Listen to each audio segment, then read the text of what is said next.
Well, as I mentioned earlier, there was a bomb at the Super Bowl, a video bomb. We had an independent journalist, Matthew Mills, drop a major information bomb at the Super Bowl at the press conference for the most valuable player.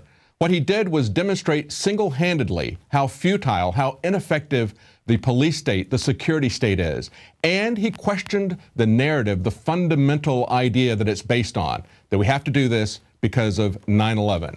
And here's Matthew Mills. Well, that was quite amazing what you did there at the Super Bowl. We've heard all of this stuff about all the security, the F-16s, we got $200,000 canine dogs, and yet you were able to get in and drop this video bomb on the MVP. That's kind of like going to the inaugural and getting up and leaning over and grabbing the mic of the president. Almost, yeah. Not quite, but yeah, almost. That's right. So with all the security, you were able to get in just by telling them that you were late. You were surprised at this, weren't you? You'd kind of believed the security would be tighter as well, didn't you? Absolutely. I had no idea I would actually get into the Super Bowl. I didn't plan on it. I tried, and I got in, and I was really surprised, and it was awesome being in there. But no, I had no idea. Now, you told Alex about this on the radio show, but just briefly recount how you got in for us. I took the employee bus to the parking lot of the stadium. Because you weren't even allowed on the premises without a ticket.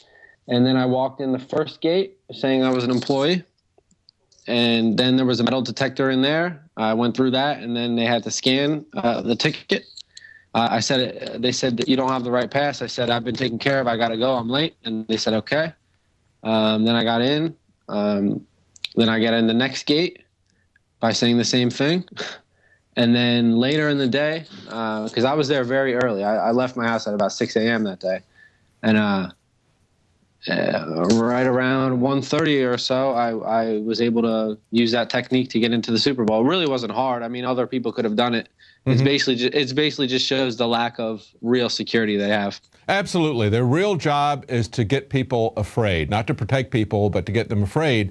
And you dropped really kind of a couple of bombs. Your presence being there showed people that there really isn't any effective security, that it's just simply theater. But then you also dropped the bomb about why we have this in the first place, the phony 9/11 attacks. Yeah. Now, tell us, when you went in early in the morning, you didn't get caught up in all of the crowd from the people who were going on the buses and trying to get in through the gates normally. You just went in through the employee side, right? I went in early with the employees, so that was kind of my way in. I went in early that morning with the employees, and that's probably the reason I was able to get in. I think maybe later in the day they wouldn't have let anyone in without a ticket. I think early in the morning maybe it was easier.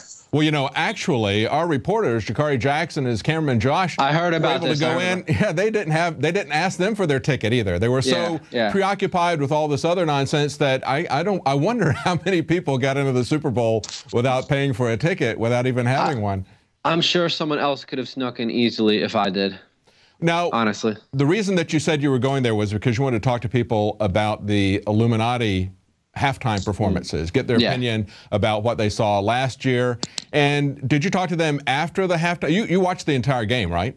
I watched the entire game, but the entire game I was up on the upper level walking around and around and around, and I interviewed all kinds of people about the Illuminati. So my mission was still accomplished. I just interviewed people inside instead of outside. So I got a lot of good footage. That was all deleted, by the way, from the cops. Right. And do you think you can recover that? You mentioned that that might be a possibility. You've talked to someone about that?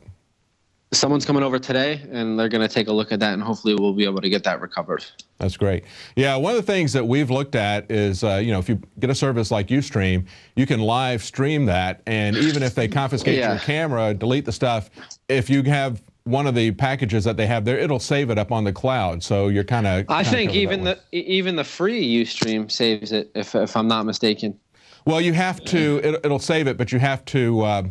You have to save it and end it that way. Whereas with the other one, if they just confiscated it, it's still there. But there's a lot of tools out there. What's coming, though, of course, is Google has just put out a patent request where they could look and see where there's a lot of people that are streaming something, and then they could hand that over to the police. And if the police don't like people streaming stuff from one location, they can essentially shut down cell phone service to that area. So it's going to be measures, countermeasures. That's what we're going to see coming on all along. But you know, the key thing is that you did this and you asked the questions because the mainstream media is not asking the questions. Actually, people have pointed out. the Super Bowl was in New York also, so there was relevance to the question. Yes, and people had pointed out that the Seattle Seahawks head coach had questions himself about 9/11, but of course, nobody in the mainstream media was going to ask him any questions about that. Yeah. Well, tell us a little bit. Tell us a little bit about the Illuminati angle that you got with people, even though you don't have that footage. Tell us what you found out from them. Well, most people had no idea what the Illuminati was. I mean, literally. I mean, right now, Illuminati is very popular, so most people have heard about the Illuminati. But the people I talked to in there have never even heard of the Illuminati. So, a lot of hardcore football fans, I guess, don't really care about the Illuminati. But some people did. The couple I ended up sitting next to, I asked them these questions, and they were very awake, and they knew about this kind of stuff. And a couple other people, one guy in particular, believe. One of the questions I asked was, 33 gay and straight couples were married at the Grammys a week ago. Last year at the halftime show, the lights went out for 33 minutes, and February 2nd is the 33rd day of the year. I said, is that a coincidence? And it's just a question. It's kind of interesting. It could be true, it could be not. And most of the people had no idea what I was talking about. But one guy didn't think it was a coincidence, and I guess believed in the Illuminati. And I kind of try to stay objective about the Illuminati. But if you looked at the last couple halftime shows, it's either A, there is an Illuminati, or B, they're using Illuminati symbolism to sell the show. And that was one of my other questions. I said, all this blatant Illuminati symbolism the past 2 years, are they just trying to sell the show, or is there something deeper going on? That was one of my questions. It's definitely there. It wasn't as blatant this year as it has been in the past, but the Mark Dice video that we had on InfoWars points out some of the symbolism that's there. The idea that they got children singing as Bruno Mars is talking about sex locks him out of heaven, not having it, and so pulling in all of that and the symbols in the back, the triangular. Well, did you see the word they flashed? Prepare. Yeah. Prepare. Right. Yeah. Prepare. Yeah. Yeah, that was creepy. Being there because there was all these black people in the black costumes. And I don't know. I wasn't as bad as the past couple of years, but I noticed some stuff. Well, it certainly was interesting, and I think when we look at things like this song that was nominated for Best Song of the Oscars being removed because it came from an independent Christian film, I'm sure that would really rain on the parade of the Illuminati-type satanic worship symbols that we see at all of the award ceremonies now, not just the Super Bowl, not just the Grammys. It seems to be everything. They're throwing it in our face, and as you pointed out, the question is, why? Why do we keep seeing this over and over again? But you did a great job, Matthew, and one of the things I think that was most amazing was the fact that this MVP player who's just been out fighting with these massive guys on the football field, he seemed really startled and taken back, and he asked, is everybody okay? It was like you were some kind of a threat to him or something. So I don't know what he thought. Yeah. Well, you did a great job getting the information out there, and just your presence spoke volumes about what nonsense the security theater is at the Super Bowl. Thank you so much, Matthew, for your work. No problem. Thank you very much. Bye-bye. Bye-bye. Well, Matthew Mills did a great job of pointing out the obvious. Government cannot make you safe. They can get all the F-16s circling the Super Bowl. They can have all the dogs sniffing everybody, but they don't even check people for their ticket. And the other thing that he's pointing out is the false narrative of 9/11. Just as Dan Bidandi pointed out the idea of a false flag, now people may look at this and take another look at it. We've seen articles in the mainstream media that poke fun at the whole idea that 9/11 was a government-staged event in order to create a security state as we now see happening.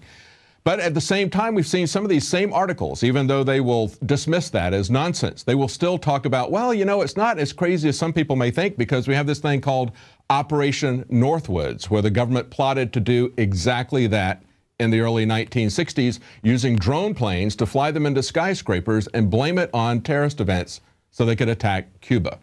Well, if you want to keep up with the news, if you want to understand why we're concerned about the police state, if you want to follow this information as it builds, a great way to keep current with the news, to understand what's going on. If you don't know anything about Operation Northwoods, if maybe you think that 9/11 was a real event, if maybe you think that the security state can protect you, Sign up to Prison Planet TV, and you can share that information with your friends if you know about it. Up to 10 people can watch simultaneously at the same time, and it supports our operation.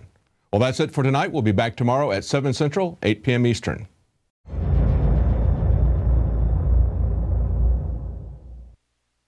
Now you can watch The Alex Jones Show live as it happens at Infowars.com/show. You'll find links to all of our content there and a free 15-day trial for Prison Planet TV. More than 60 movies and documentaries all in one place at Infowars.com/show.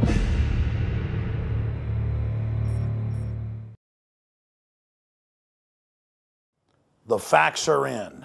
The studies are legion.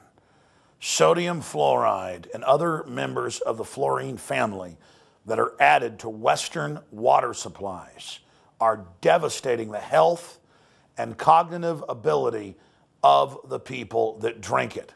So the question is, why are the social engineers adding it to the water? Simple.